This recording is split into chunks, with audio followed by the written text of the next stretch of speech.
Today the girls ended up as section runners up, tied with Mount Lebanon for second place in the section, and the boys ended up 5-3, the girls 6-2. Now moving forward, and we'll talk to some of the athletes, but our varsity teams are going to run on Saturday down at the River Trail. We're taking all the kids with us so they can get the run-in down there. So Friday is that, and then our schedule becomes very simple. And if your son or daughter is in the second half of the alphabet and they're in classes on Thursday and Friday, now most of them assured me that they either have study halls or this or that, and I'm going to talk to Mr. Saris, but on the 15th is the Mingo Classic, which is the pink out. And right now I have to meet with the athletic director from Ringgold on Tuesday, so I don't know whether there's any spectators or not, depending on how they're letting people come in. So I'm not sure. And I would tell you not to waste your time coming there if she says no, because I'm paying the police $200 to keep you out. You know, so I was told that I have to keep a police officer there for 4 hours at $50 an hour. So, you know, that's essentially what will happen. And she will be there not to let anyone in. Moving from that date to the next Thursday, which would be the 22nd, we will be back over at White Oak Park running Tri-States. That, again, will just be, on the pink out will be all the kids because we'll run JV.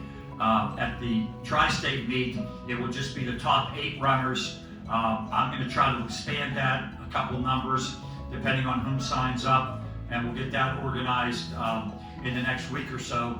But anyways, Tri-States, again, we'll find out what's going on. The WPIAL is going, with all these new number restrictions and everything, are going to allow spectators, or they're going to have spectators at the WPL finals, so we will try to have some spectators at the Tri-State meet. Now, obviously, you know, Dom's mom and dad, Keith and Jen, will probably call some of you because we're going to set up a concession stand at both of those meets, and they'll have shirts for sale at both meets, but we will have nothing to do with the shirts at WPIL. They've already got a crew to do that. So that will be Thursday again.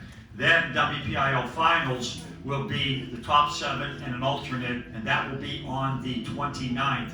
Again, that will be Thursday, and all 3 of those Thursdays we will be running in the afternoons. So, and again, that will strictly be varsity. Now, moving back a step, on Monday the 26th, we will have the JV championship for Tri-States out at Mingo Park. So all the athletes that have not been able to run will get to run a couple times on the 15th at Mingo and the 26th at Mingo.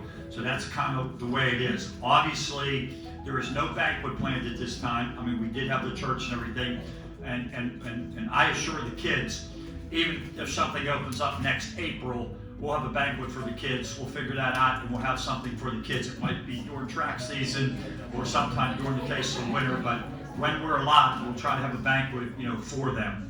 You know, and I talked to Kelly today how many people could come in here, and their numbers won't let all the people that would normally come to the banquet be able to do that. So right now, that essentially is on hold, but you know, we will work with that. I'd like to thank everyone for their sons and daughters, obviously, and so would Coach Cetri.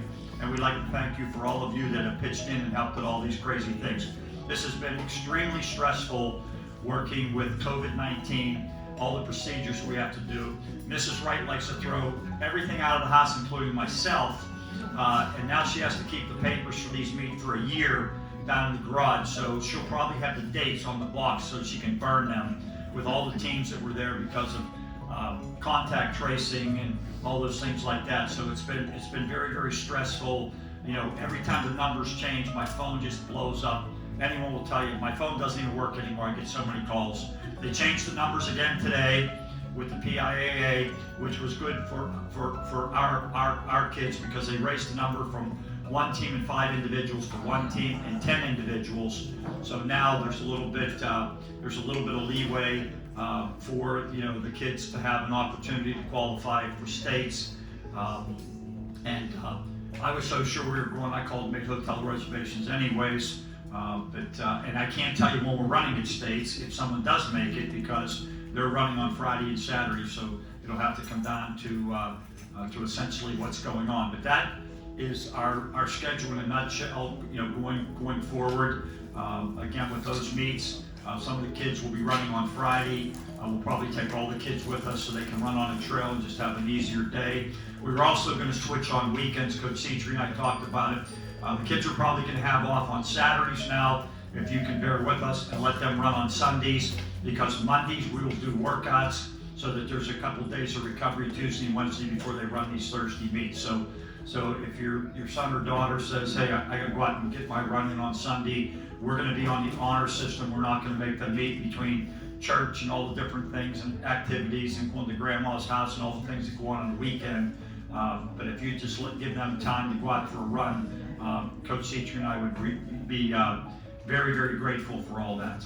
I'd like to thank this young man right over here, Abby Joyce's father, has been a champion, getting all the water to every kid, even when we're not involved, getting the finish lines and start lines and everything set up. So I can't thank Pat enough for all he's done running the Sands Club and all the things he's done. He took his youngest daughter out to youth time a couple Saturdays ago and was there all morning and then stayed all afternoon to do that.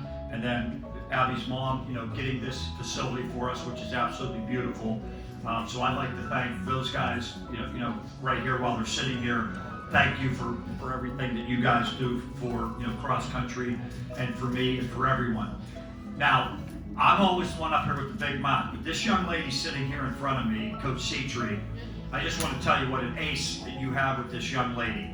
She's on top of everything, all the videos you get, all the results from all the races, anything, if you watch anything online, it's her putting it together.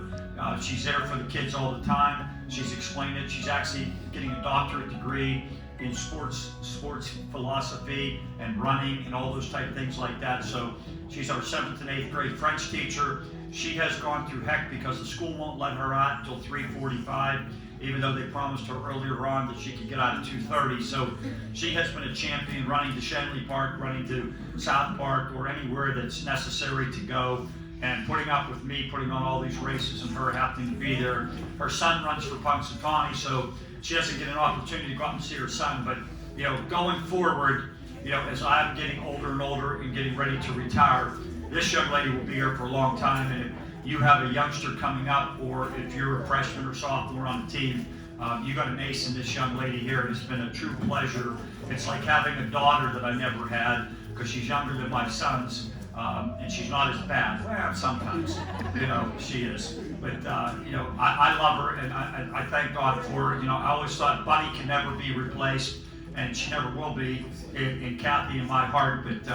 But this young lady here is loved by everyone, and you kids really have a great coach right here with this young lady, and I thank you for all that you have to put up with me.